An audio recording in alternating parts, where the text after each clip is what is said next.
Hey, I'm Mando Fresco, and welcome to Mando Friends, presented by Verizon. Today, I am with one of my favorite actresses in the world. You better stop. What the? All the way from East LA to Hollywood. You like that intro? You're good. Oh, he knew how to butter me up. Flattery will get you everywhere. Annie Gonzalez, how are you? I'm good. It's very exciting to have you here. I want to let you know I'm a big fan of yours. I'm a big fan of what you stand for. I love the show, Gentefied. Oh, thank you. And I mean it. I really feel it. Can you tell? I'm just looking at you like, baby. If I could, I'm hugging you right now. hug through the plexiglass here. How are you? I'm really, really great. That's amazing. I'm feeling real good. How are you? I'm doing well. You know, the pandemic has been challenging. Mm-hmm. We were, outside of our Hubwav HQ offices for months. Mm-hmm. And I was just ready to get back, and now that we're back and we're shooting and we're doing, Mando Friends, and I'm sitting in front of you. Life is a lot better now. Yeah. We're still in the pandemic. Definitely.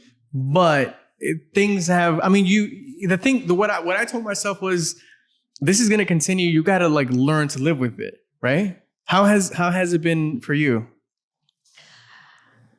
I'm so used to being on the go and being busy that this forced me to look at my life through the perspective of what am I doing that's productive towards the life that I want to live in the future, and what has kind of just been static and noise that I've kept there out of fear of listening to what I want in the future.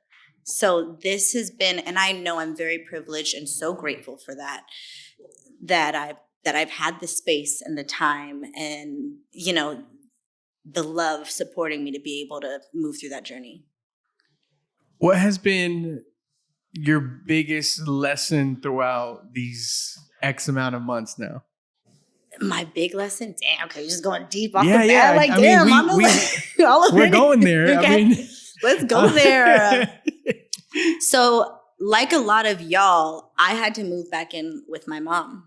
Because where I was living in a place that was just ridiculous amount of rent. Because, I thought I was like, ooh, she doing it. She on a Netflix show. She gonna get something else right after this and the pandemic hit. And I was like, oh. Snap. What? I was like, it's so hard to buy food and pay for things. Mommy, can I come back? And after years of being like, F you, mom, I'm never coming back here. Boo, boo, boo. And then I was like, you got a spare room?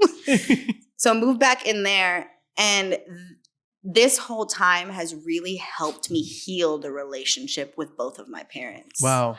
And find understanding and grace, and so that we can move forward with where we're at now as all being adults, instead of just going back to the pain of your childhood and never reconciling it. Because, when you're far away, you're like, cool, I'm gone. Yeah, that's my mom. I'll see her on holidays. I'll see them on whatever. My dad, but you're not going to do the work if you don't have to. And the world was like, clear it up, because you got other shit you got to worry about. You need to be clear here first with your foundation so that you can build and help other people's with theirs. Yeah. How long were you away from home? About 7 years. And going back, how was that feeling? Because before you even answer that, because for me, I had a moment like that, and I was like, man, I kind of, because of more so my dad, because I left, thinking, man, I'm leaving, I ain't coming back, mm-hmm. And my pride was the toughest part about me returning home. When I did. Yep. So how was it? How was that for you? Sheesh. I realized it was a great, humbling experience, and thus allowed me to forgive and have more perspective for who my parents are as people versus you're my mom. You're supposed to do X, Y, Z. It's like, yeah, but when you're a human in your own skin, and we do some messed up to the people we love, because we feel messed up on the inside. Yeah. So this was definitely a humbling experience. And one thing I'm always working towards, I've been in therapy for a while. I talk about it a lot. I think mental health is very important. I don't think it's talked about enough in the Latinx community. So that's something. So for me, it was a big testament to, did you do your therapy in vain? Like, no, show up and be 100% of who you be a reflection for the people you love, you know? So it was a humbling experience, but I'm so grateful because the love and the respect more than anything now that I have for both of my parents, even for the mistakes they made, is showing me like, that's possible for me too. So anytime I'm like, I would never do that, I'm like, watch yourself, girl. Like you are completely capable of that thing that you are trying to slander right now. So it's done a lot for me, and I'm super grateful. Generational traumas. Oh, whew, child. Yeah. You're making these big leaps. You yourself, by what you're telling me, to break those. How difficult is that, or how easy? It's as difficult as you want it to be, and it's as easy as you want it to be. Me and my mom got into something this morning where I hurt her feelings because I set a boundary. Oh, I probably shouldn't be saying this right now. Oh well, it's okay. And you know, it is what it is. And we talked, and she explained to me what her perspective was, and I was like, dang. So now through therapy, I've been able to understand both. Like, I'm not right. Just because this feels good to me doesn't make it right. Like, it's the end all be all of what is correct. It's correct for me at the moment. Mm-hmm. And how she feels is correct for her at the moment. So even through the conflict, I understand that maybe in that moment it's not easy, but living with this like ambiguous animosity with someone that nobody wants to talk about is so much worse. I'd rather dig in the mud and clear it out and get the sewage and do the pipes work for a couple months or whatever, than it being like, well, for the rest of our lives, let's just step over this thing. Yeah. You know? So I don't know, but I love it. I'm such a like, what am I feeling today? Like my aura, like that's me like all the time. And half of my friends are like, girl, you are exhausting. I'm like, I know, I'm sorry. I think it's a beautiful thing though. And okay, so I'm a mental health advocate myself. I do therapy, mental health therapy. I'm all about like breaking, generational traumas. And similar to, I was laughing when you were saying, how you're in yourself and your spirit, and you're like, how do I feel today? Right. That's how and I feel like, one, as a dude, it's like, oh, that's weird, right? As a Latino male, we don't talk about that enough, and my guys here, behind the scenes, they know all about that. We talk about it all the time. Just to be in a good place mentally, because that stigma is something that we should break in our Latino culture. Yeah. How do we do that? In brown and black culture. Yeah. Yeah. I think we continue to talk about it. I think beautiful men like yourself who aren't afraid to express their feelings or not even just admit that you have them is such a big feat. You saying right now in front of a bunch of people like, hey, I go to therapy. And not because I'm crazy. And even if it was because you're crazy, we're all crazy, right? I think a little bit. Just a little bit. Okay.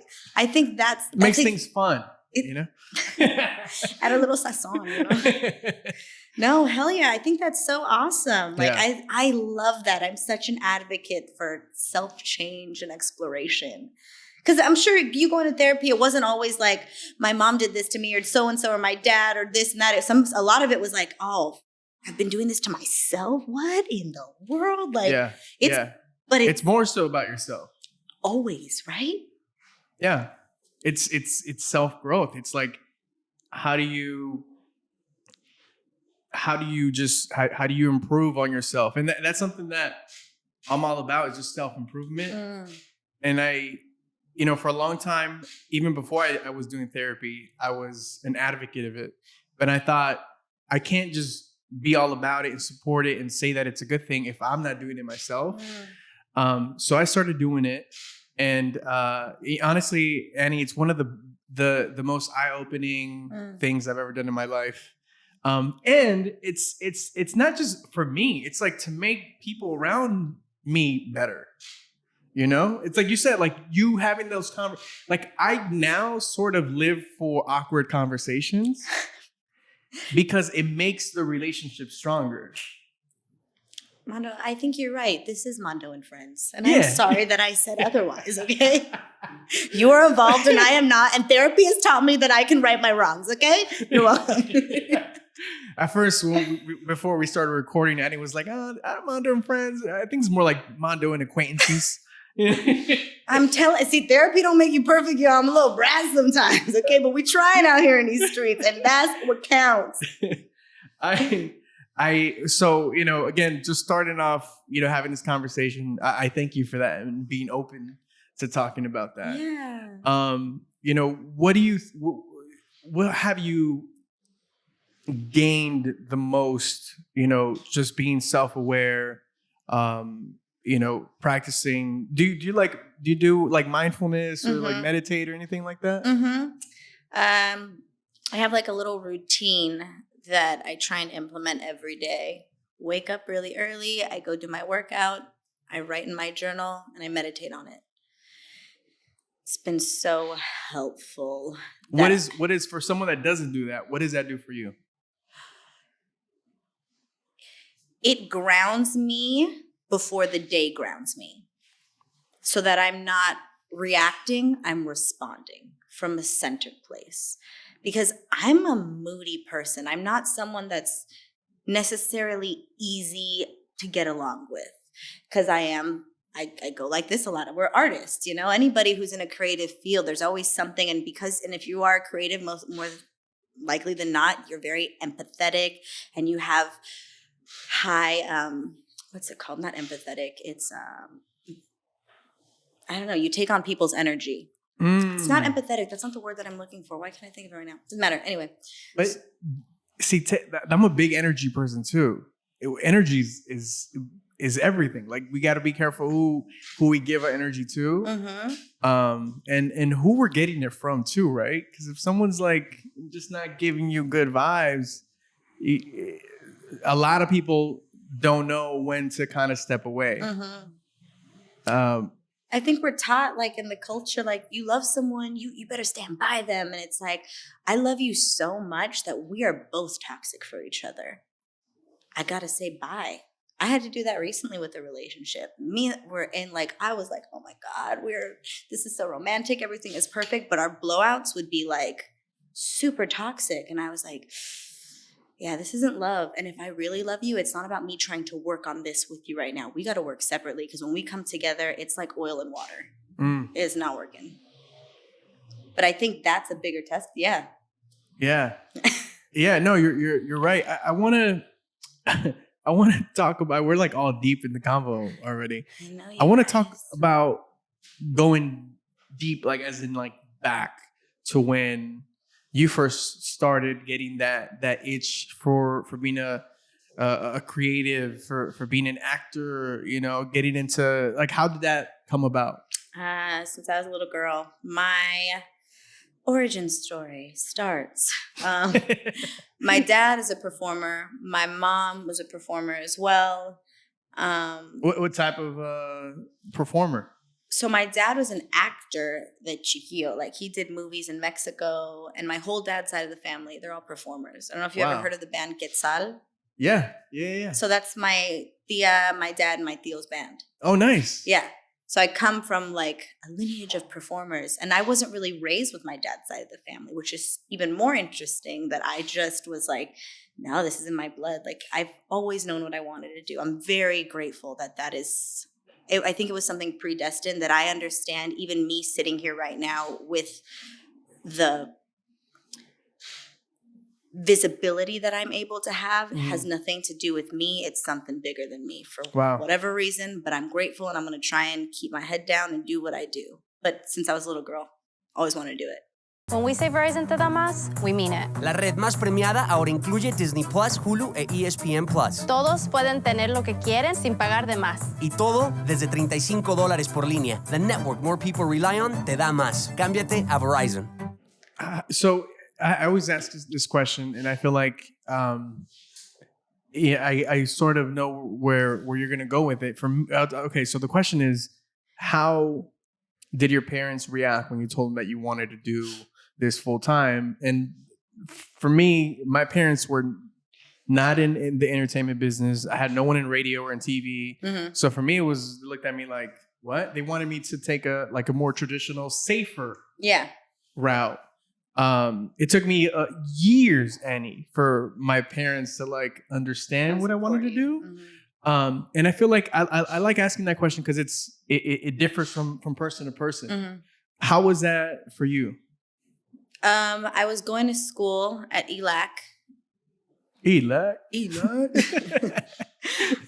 It was my dad, because he was so heavily in it and the way that it had affected him at the time, he wasn't really supportive. He wanted me to be a doctor. He grew up a performer and an actor, and they didn't have the laws like they did now that when I was a kid in acting, so he was kind of not about it for a little bit. But my mom was like, all right, you want to stop going to ELAC and going to school because you want to do this? Like, I support you. I believe in you. But then start doing the work. Go take class. Go take an acting class. Go take a singing class. Go take a dance class. If you're going to do it, do it. Don't just be another like, I want to act and like wait for the dreams to come. Do the work. And I was like, sis, you right. But she supported me since oh, wow, I've never said this and I might get a little emotional. Damn, I love that woman. She believed in me so hard when I couldn't see it for myself. Since I was a little girl would tell me, you're going to be an Oscar winner. You're going to do X, Y, Z. And I wouldn't say this because you're my kid. She's like, I'd tell you if you suck. And she would. But she's like, but you got it. You can work at it. That woman pushed me hard and she's why I'm here today. Wow. Yeah. I got a lot of support from her. I'm so grateful. That's a beautiful thing. Thank you for sharing that. With your first gig that you felt like, all right, I'm doing it now. It's happening. When was that point for you? It was around the time that I had done Vida.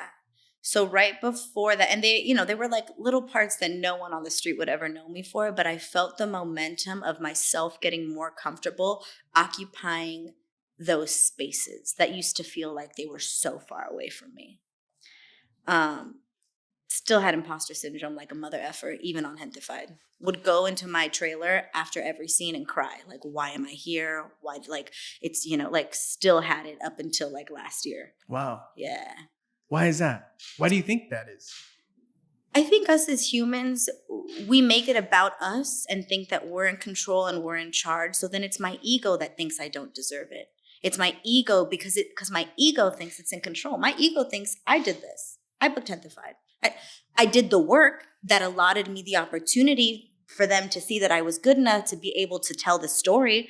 That is not me. That's the universe. That's everything worked in its perfect timing to compile together and be like, this is perfect. You are perfect because you are a part of this, but you are not perfect. You are flawed. And that's beautiful. Be flawed. Have humility. Be humbled. Never be surprised. Keep your eye on the prize. Like my mom said, do the work. Just do the work. Just shut up and do the work. Then you'll never feel bad. You talk about your ego. So is your ego like humbling you, or is it kind of making you like, I don't even know if this is the word, like grandiose seeing you? No. You think? I keep my higher self and my ego both right here. They're my best friends because the second I feel like I lost either one of them, I get too involved with either of them. I gotta keep my ego right here to be like, hey, chill out. Like, I'm still an only child and a performer. That ego turns on quick. Are you kidding me? And the second that I try and tell myself it doesn't is the second that like, oh, you're being a little Annie, and I'm like, my bad. Yeah, that's what I'm bringing down. Sorry. But I think that shit is real. I think most people want to be like, I am ego. I think there's a healthy amount of ego because in this industry, as we're moving forward, it's like we're the only ones pumping ourselves up. You know what I mean? Like when you're alone and you're doing the work, like when you guys are thinking about how am I going to create this podcast? What's it going to be called? How do I da-da-da? A lot of it is y'all by yourselves. Like I can do it because everyone else has told you, are you sure? Yeah. No, you're this, da-da-da, right? So you have to kind of be like, nah, I'm a bad bitch, but I have to realize I'm a bad not because it's me. There's something so much greater that decided to pour into me. And so you know what? Any information, any beauty, any talent, any whatever that you see in me, it's only because you possess it. You're connected to the whole source energy. So all this, it ain't mine. But thank you for letting me borrow it. And I will try and share it with as many people as possible. Wow. That's deep. for real, it's deep, and it made me think about, for me personally, a lot of the things that I do, a lot of my accomplishments and things that I've been successful in, they don't live in my mind for long, because I'm always thinking about the next thing, and I'm always thinking, okay, that was great. But you want to get something bigger, something, what's the next thing? And that has to do with also with like self-doubt, I think sometimes, because it's like, I don't know, if you gave me like, $1 billion right now, I would probably be thinking, like, okay, how can I get another billion instead of like, enjoying this moment, right? Do you think that you're happy, like you're able to enjoy the like moments that you've gotten that you've been waiting for? I think that what makes me, man, we're going there. You started it. I think what makes me happy are the little things. Family, close friends, these guys here having like creating what I think or what I thought would make me happy isn't what makes me the happiest. Yeah. Right? So you think like, I don't know, success or money or whatever. No, like it's the little things for me. And it took you getting success, money, and everything to realize like, oh, these are external things that I thought I needed. Right? Right. But that's beautiful. And that's and it's easier said now because you're doing fine financially. You got the clout, you got the, these things that you've been looking for. But I wish that was something more taught when we were younger too, Like what makes you happy, mijo? Like what makes you feel good? That's a big question. Yeah, but that's the type of conversations that we're gonna have with future generations and I hope with my future kids. And like first thing we talked about was like generational trauma and breaking certain habits. You're right. We weren't told or asked like how are you? How are you feeling today? It's okay to cry. Come on, as a kid. As a boy, growing even more so. No llores, right? Yeah. Los niños no lloran. Mm-hmm. Boys don't cry. Yep. And what do we do? We keep it in. We keep it in. I'm not gonna say who. I have a family member that's very close to me. Very, very close to me. And I love him to death.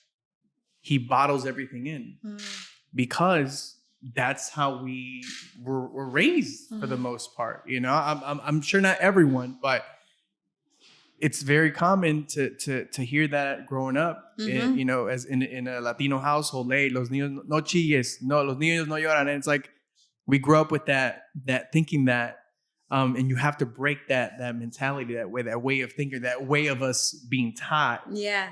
Have you experienced? Oh, of course. Oh my God, yes. How is it for that's the guy perspective. How is it, or how was it for you? A lot of my experience has been, well, you had it better than I did, or this type of, my thing lately has been, yes, but everything is relative to the situation. And what I had to realize was, like, our parents were in survival mode. Yeah. They didn't have access to the information that we have today. Like, even this podcast might be a catalyst for someone to be like, you know what? Mando and Annie were throwing some bars. Maybe I will look into a therapist. Maybe it's not that weird. Maybe I should talk to someone. Maybe I'll start journaling. But they didn't have access, information, or someone that looked like them that said, mijo, it's okay to cry. Oh, man. A lot of when I would come to anybody I loved with something, it was met with, well, there are people that are starving and dying. So, and I'm like, totally, for sure. But like, I'm sad right here, right now. And like, I just need you to listen. Like, that's it. But it's tough. It's tough. But I think that we're making big changes just with access to information. And there's even brown writers and therapists that we can learn from that understand our experience, because a lot of those spaces, at least the mental health space, had been whitewashed. Wow. And it's so funny because a lot of those practices prior were our practices that we've just been so erased in via colonization. Mm-hmm. But until we acknowledge that we've been colonized, and until we acknowledge a lot of these things, it's going to be a little bit step by step to make the changes, I want to go into the very popular show. What do you mean? Called Gentefied on Netflix. I'm ready for season 2, by the way. Me too. Talk to me about Gentefied. How did that happen? How did that come about? Was it a call? Was it an email? Was it someone, sliding your DMs? Like, how did that come about? Yes. So known Linda since I was 19, did a pilot with her. They had the breakdown out the first time. They had reached out to me to audition. I don't know. I was dumb and not ready to do the work yet. So this was way before, right? Then when this last breakdown came out, I'm a firm believer I never want to use the people that I know to get me work. I'm always like, if I'm getting it, I want to get it based off my own merit. Like, I did the work, right? Luckily, went in, auditioned originally for Anna, the artist. And they were like, dang, it's not working. They're like, maybe Lydia, we'll see. She kind of has some of that protective energy. Let's see what it's about. Went in, I auditioned and did 4 to 5 callbacks, because when you are not used to seeing grounded brown actors in front of you, it almost feels like they're not doing anything. When you're used to seeing people of color campy, all you want them is as campy. This is my assumption, because it's very rare that we get to see brown and black faces without doing without being like, I want that, or turning it on. It's just not. Oh man. But the way they wrote Gentefied, it wasn't like that. They wrote it grounded as hell. And so anyway, they advocated for me so hard, and that's how I got it. Wow. So grateful for Marvin and Linda, man. And I'm grateful they saw something in me that I was able to deliver. Hopefully y'all saw that too. When we say Verizon te da más, we mean it. La red más premiada ahora incluye Disney Plus, Hulu e ESPN Plus. Todos pueden tener lo que quieren sin pagar de más. Y todo desde $35 por línea. The network more people rely on te da más. Cámbiate a Verizon. I love your character on the show. It's very empowering. She's very confident. She got a lot of personality. How much of that character do you feel is yourself? I think everything I play is definitely a piece of me, because I don't, but I think a lot. I mean, I tried to embody more of her groundedness and her grace and her strength within her grace that Lydia had. She taught me a lot, and I found a lot of healing through that role. I'm so grateful for that. Yeah, I try and take her with me everywhere I go, because she a boss. Yo, sidebar. I saw you that post you made the other day. Yeah, the message you sent to your friend. Yeah. Probably gonna have to bleep it all. But what were you doing in it? For those that didn't, you were like, you're gonna have to singing. bleep it. Yeah, I was singing. Do you mind sharing with us here? I was just like feeling myself, right? And whenever I do, I feel like I'm from the East Coast, and I was like, use a fucking store. Use a store. You is a fucking store. You a fucking galaxy. And that was my video. And scene. You know what? I thought about, and I'll probably still do it. I thought about reposting that because I thought like that's the type of mentality to have. You know what I'm saying? Like I know you sent it to a friend, but that's something that you should tell yourself every morning. Yes. You know what I'm saying? Why not? Why not? Why can't I be beautiful and amazing and talented? There's a poem about that. Have you heard of that? No. Tell me about it. I think her name is Marianne Williamson. She wrote it. It's, who am I to be brilliant, gorgeous, talented, or fabulous? Who are you not to be?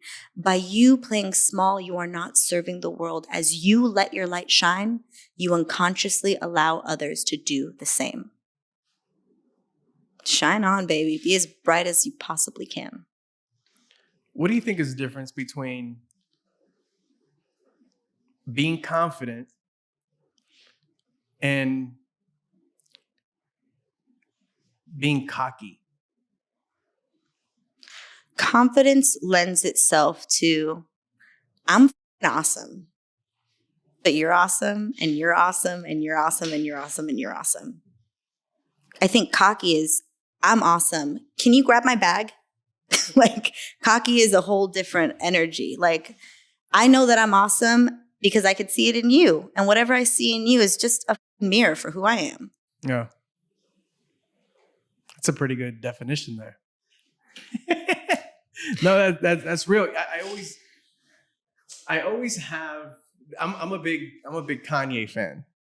I know it's tough to be a Kanye fan in 2020, right? I know. Especially, the old Kanye. I miss the old Kanye. Because I miss the old Kanye.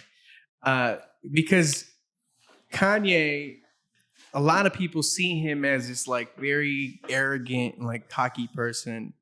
What I see is someone that is just very confident in himself, and sometimes is self-conscious of himself, not too sure, but I feel like he put that, he's so driven that he pushes himself. Like you said earlier, like we have to push ourselves. And sometimes when you push yourself, people may look at you sideways like, man, this person's feeling himself too much. Or she's feeling herself a little too much. But it's like, it's okay to be confident. 1000%. What do you mean? We also have to remember Kanye is dealing with a mental health, like he's bipolar. So there's a lot more there too that people aren't willing to explore. And a lot of the times I think in our society, if they can't see a physical ailment, then they won't see an emotional one. So for that, I will say with him at least specifically, there's a little more going on there. It's difficult when it's like us, right? Like we got our own going on. You're not dealing with bipolar disorder, and still you have a lot lot of things going on in your head. Yeah. That's fucking tough. Or I don't know if you are, so I'm sorry if you are. And I didn't acknowledge that. Luckily, I'm not, but it's still tough. It's still tough. I think confidence is so important. Self-confidence, self-worth, self-adoration, self-love, so that we can recognize it when other people are giving it to us as well, and we can accept it. Yeah, for sure. 1000%. Earlier we talked about the pandemic. During this time, we haven't had a lot of, in-person interaction. We do a lot of, Zoom calls or Blue Jean calls, FaceTime calls. What piece of tech or what apps have you used throughout this time? FaceTime. I'm on FaceTime all the time, talking to all my loved ones and hanging out with people. I love FaceTime. I'm also an introvert, so I love FaceTime anyway. I'm like, please stay home and let me do my own thing. But I'll talk to you for an hour. Like, I'm the girl, if you come to my house, like if it hits a certain time and my battery's off, I'll be like, it's time for you to go. My mom's like, you're so rude. And I was like, is that rude, or would it be more rude if I was giving you subliminal messages that I want you to leave, like sweeping under your feet as I'm like that? Like, at least I'm like, hey, I love you so much. Please leave. Yeah, or is it worse to push you to the edge to where you're just like really tired and you just then start getting moody and then start giving attitude, right? And that's why I love FaceTime, because you can just be like, bye. You ever hang up on people like just randomly? And then be like, oh my God, I don't know, it's my service. You text back. Like, oh, it's shitty service, sorry. So you have. What? I don't know what you're talking about. I want to talk about the next 12 months for you, the next year. What does that look like? What would you? It's tough with the pandemic going on. What would you like for it to look like? What would you like to do more of? Whether it's within yourself, or if it's career-wise.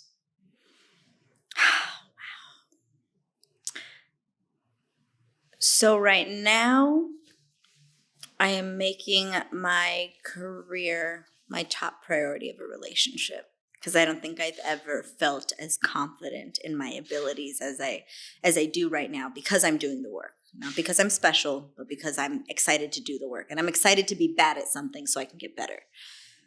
So my dream would be to shoot one film this upcoming year, and I want it to be a feature film, major studio. Shoot a Gentefied, shoot a series, and do more public speaking and advocating for POCs like myself. And just to learn more about mental health. I'm getting back into therapy again. Today is actually my first session back in a year. Nice. I'm super excited. Congrats. But and just continue to pour into my family and to pour into the people that have poured into me. Give back as much as I can, because now I feel like I have not only the mental capacity, but finances are getting a little easier to move through. Like, I wanna be able to show all the people that have rocked with me for forever and have believed in me for so long that, like, I got you back. What's the update with Gentefied? We go back and starting to shoot in the new year. We got a second season. So, yes. Yeah. So, were things pushed because of what happened this year? Because of, I think they were just trying to figure out, like, how and what we're going to go back. You know, we're not as big of a production as other shows that we've seen. I mean, it was only our first season last year. So I think they're like, how is this whole new protocol going to work for everyone? Everyone involved was like, we don't want to be the guinea pigs. I'm just kidding. Just kidding. I don't know if that's what they think, but that's what I think. I got hooked on that show. Did you really? I did. I loved. Okay, so earlier you talked about like stereotypes. I went into it thinking, I hope it's not that kind of show, and it's not. I watched one episode, 2 episodes, and then I was just hooked. Annie, I was just watching. I think I watched the whole thing within like, I don't know, like 2-3 days or something like that. Oh, thank you. Which I don't really like watch a lot of. I don't get to sit in front of my TV. So for me to do that within 2-3 days, it meant that I really enjoyed the show, and I'm really excited about like the second season. Why do you think people gravitate towards that show? I think they gravitated towards it because it was honest. It was an experience that they could identify with. I think there was aspects of the stereotype, which isn't wrong because those are also a real narrative for someone. But there was also full colored characters. Like, though Eric would be deemed as like stupid cholo from the hood, like just smoking pot. Of course, he got a baby mama, and he ain't doing it with her. But also, like, was well read. Like, he liked to read books. Yeah. He was a poet. He loved to help kids. He had a big heart. I think they showed the humanity behind the stereotype. I think that's why it resonated for some people. Yeah. And I think we understood that. And the writing team, and I mean, the creators, like, they just had brilliant people from start to finish. Like, from the heads up to even every extra that came on set was like a beautiful, brilliant human that understood we were co-creating something that's bigger than ourselves. I recently watched I'm a big fan of The Fresh Prince of Bel-Air. I watched the reunion. Yeah, how was that? It's get your tissues ready. Really? Yeah. First things first, rest in peace, Uncle Phil. I'll tell you that. Oh. And I watched that reunion, and they were talking about them being in, being very well connected with the writers.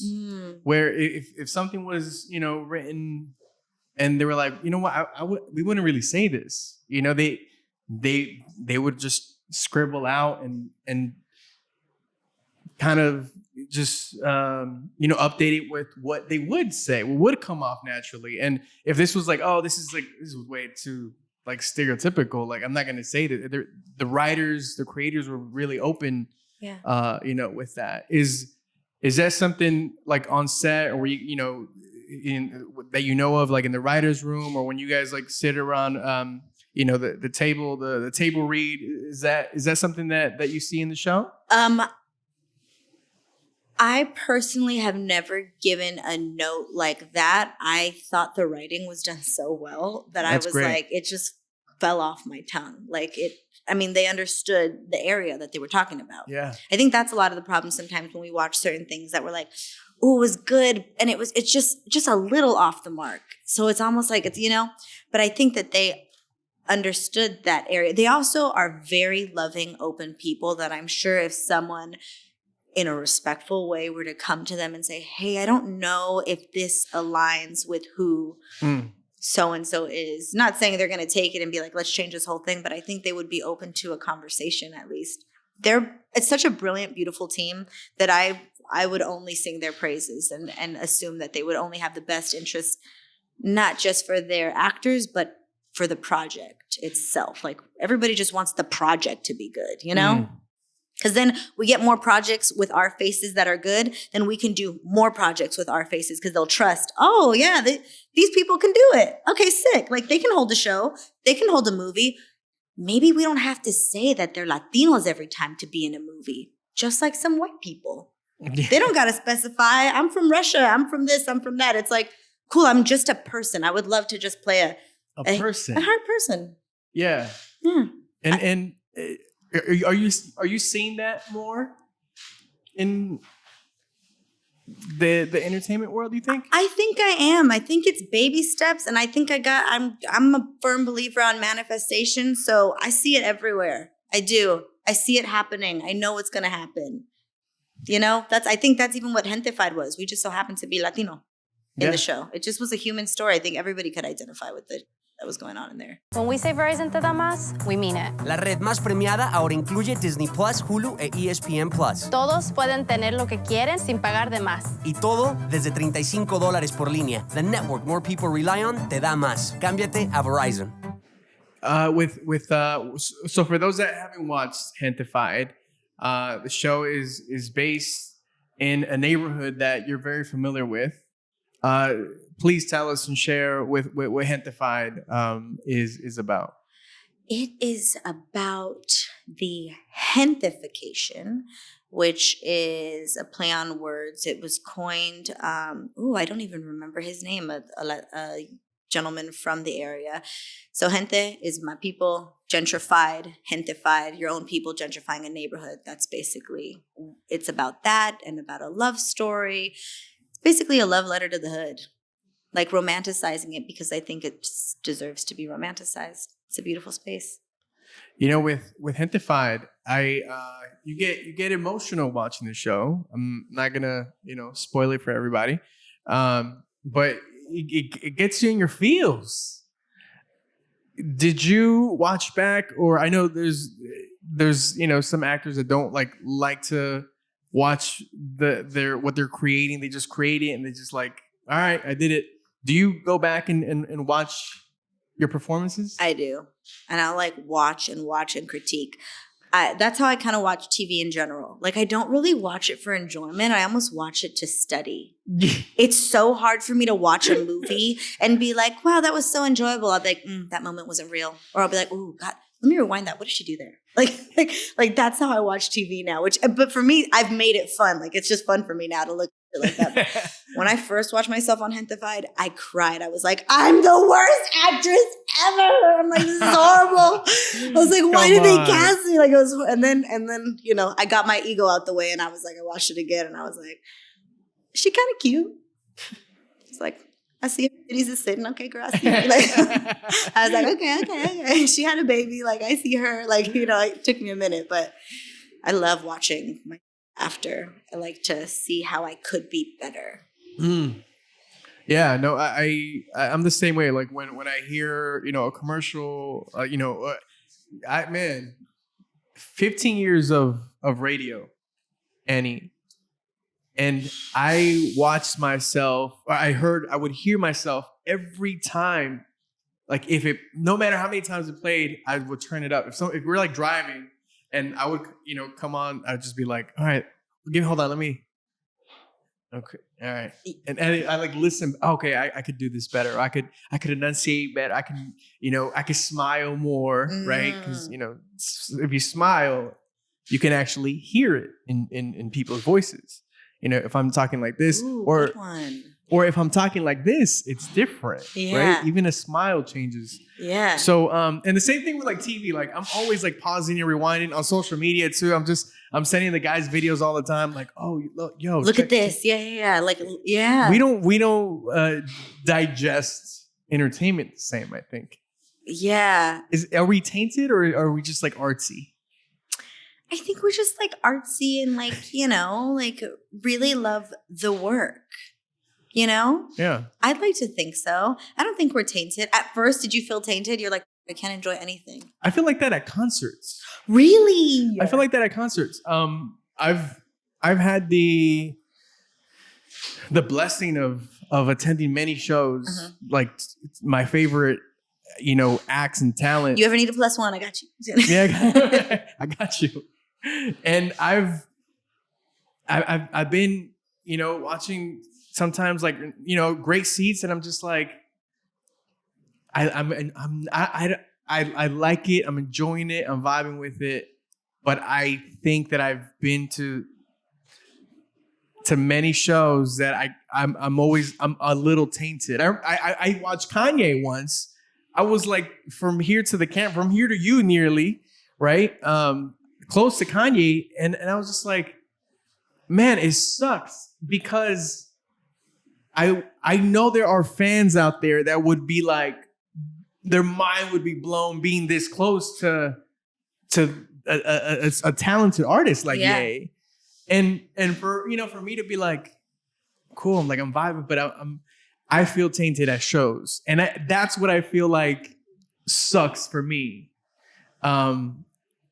I don't know if that comes off weird, but like you're kind of like, I don't know, I want to say numb by it, but like you do something enough. Yeah, it kind of loses its magic. It loses a little bit.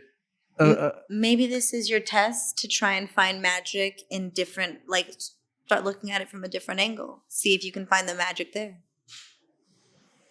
I think after the pandemic, I'm going to enjoy shows. Definitely. Oh, for sure. You're going to be like, I can be out of the house. Thank God. I don't think I'm going to take it for granted anymore. I got a feeling. Wow, maybe. Yeah. But I totally get that. You do something enough and it's hard for you to just sit in the magic of it.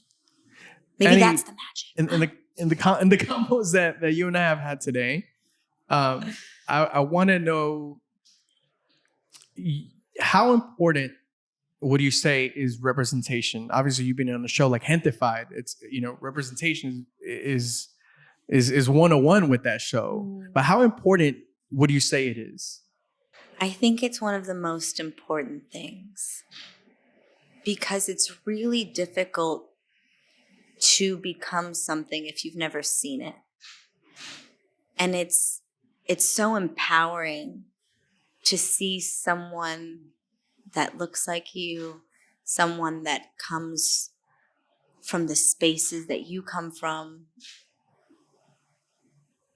living in their truth. I think it's so important. I think it's so special. I think it's the ultimate love to a society. Yeah. Who would you say that you looked up to when it came to, a face that you can see on the screen and say, man, like that could be me?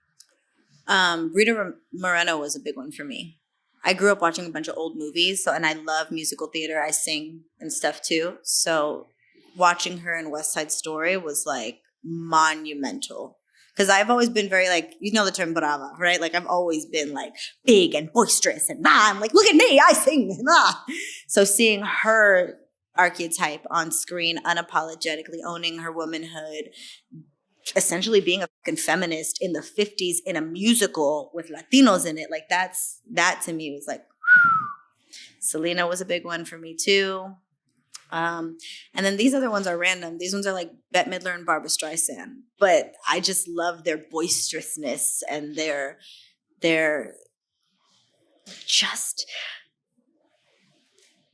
authenticity of just giving middle fingers to the status quo and being themselves. Yeah, those are my peoples. I always loved music. What got me into media and interviewing, talent and music was MTV and TRL. Carson Daly, on the radio, like I listened to guys like Big Boy here in Los Angeles, and then you just follow your dreams, and I was able to connect with someone like Big, and it's funny, you one of your castmates, Carlos Santos.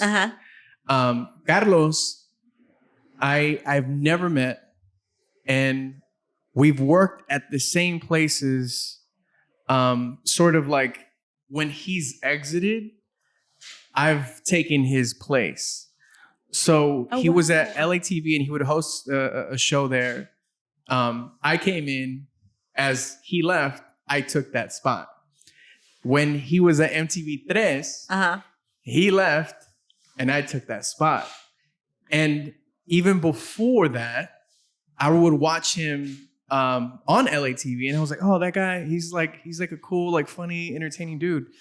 And it's just crazy how like life happens like that, right? Like, I remember like, seeing him, I was like, oh, he's a great host. Like he would host before acting. Oh yeah.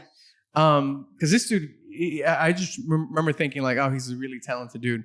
And the reason why I'm saying that is just, representation matters. And to see, Black and brown faces, minorities, it's important. It's important for us. It's important for the culture. It's important for the youth. Yeah. And that's why I love this show with Gentefied, because it represents the culture. It inspires and motivates. It also allows people to be proud of where you're from. And you grew up in East LA. How was that to shoot in your neighborhood, like, or shoot in like, areas that you... That was surreal. It was awesome. It was, especially for it to be one of my like first like big, projects like this. Full circle? Oh my gosh. Yeah. Yeah. So awesome. It reminded me how proud I was of my city. I have some rapid fire questions here. Throw them at me. We call this rapid fire with Annie G. I like that. I just made that up right now. We don't really call it You're that. so good on the spot. Look at you. Right. But we can call it that. Okay. Officially, we can. And now for everyone else after that, they're only going to be rapid fire with Annie G. With Annie G, yeah, they'll be like, but that's not my name. It's like, sorry that we made that official. Yeah. It's just we can't change it. That's what like it a is. referee whistle. All right. So rapid fire with Annie Gonzalez. Give it to me. You can answer as fast as you can. You can also go into detail as to why that's your answer, if you like. Okay. All right. Favorite Spanish word? Leva. I don't know. I love curse words. Leva. My dad used to say that when I was little. We'd be in the car. I was a little girl. She'd be like, "Stupid leva," to some girl, to whoever cut her off, and I'd be like, "What? Leva? I like it." Chavala. I don't know why. I love all the worst words. East LA or DTLA? East LA. Favorite Spanish song? Oh. Oh, this is so hard. I think La Malagueña. La Malagueña. I just like when she La does that. Malagueña. Beautiful song. Green or red salsa? Green. Biggest celebrity crush growing up? You guys are going to think I'm so weird. Gene Kelly. Gene Kelly? Yeah. Favorite Spanish show of all time? Favorite Spanish show? It could be a novela too. Okay, so didn't really watch shows in Spanish. Narcos? I don't know. Narcos. Narcos counts. Judges? Yeah. Judges say it counts. They're not going to say no now in front of me. We've been friends. Favorite Latinx food dish? Ooh, dang, this is hard. Tacos. I'll say tacos. you brought it up here. Because I was going to say ropa vieja, and then I was going to say a bunch of other things. Y'all, I was a big girl. I love to eat. You can't ask me questions about food. It's too hard. Tacos from where? Any little roach coach on the street. They're always good. Especially in East LA. Can't go wrong. What you mean? What's one nickname that no one knows about? Now everyone's gonna know about it. What's wrong with you? Oh my God. Hey, I don't know. I didn't make up these questions. I don't know. Yeah, you did. Yo, do you guys have to bleep every time I curse? This is gonna be no one's gonna hear anything. It's just like. Yeah, our editor Fred there is Fred, he's smiling on the outside. He's smiling on the outside, but inside he's just like this beep. Just kidding. Okay. A nickname. Oh, damn. Okay, do I want to go there with it? Why not, right? Yeah, why not? So my tia, the same one that would call people Leva, she would call me Annie. Annie Banana. Yeah. Yep. Y'all know what it is, right? Yeah. Bleep. Just kidding. Yeah. It's just gonna be Annie beep beep beep. Yeah. Pretty much. Yeah. All right. Annie. It rhymes with her name. Okay. We'll just give you that. Yeah, but the chiquilla, she was calling me that. So when I got it, was a teenager, she'd be like, Annie, and I was leaving a dance rehearsal, and everybody was like.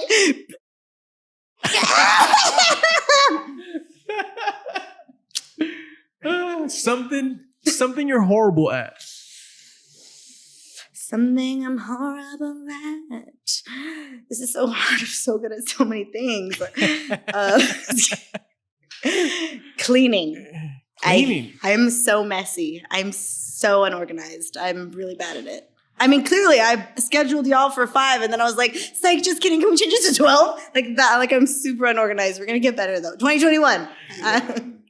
New beginnings. New beginnings. Best song to play at a kickback party. Frontin' by Pharrell and Jay-Z. Gets them all the time. In my head, I think I'm a DJ. I'm a hustler, baby. I just want you to know. Oh no, I just want to let you know. It's the wrong one, but I still went with it. I But was like, it's Jay-Z. okay. It's still Jay-Z and Pharrell though. I was just fronting. Yeah, it's okay. We got you. You worked on the radio, whatever.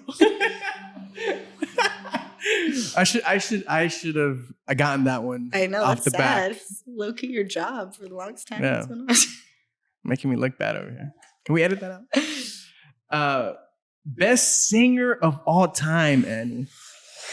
Ooh, best singer of all time. This is so hard.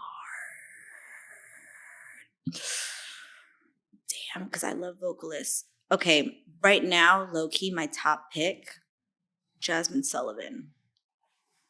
Do you know who that is? Yeah, of course. Ooh, Of course. Are you Now kidding me? you're questioning my music knowledge now. Now I am because you sang the wrong song. Yeah, do you know who Jasmine Sullivan? Are you sure? Okay. Oof, God. She's very talented. Vocalist, ridiculous. Can do acrobatics like no other, but even just in her tone, you're like, I could just hear you sing straight. You don't need to do anything. Since we went there, who's the best rapper of all time? Ooh. Okay. Okay. I love conscious rap.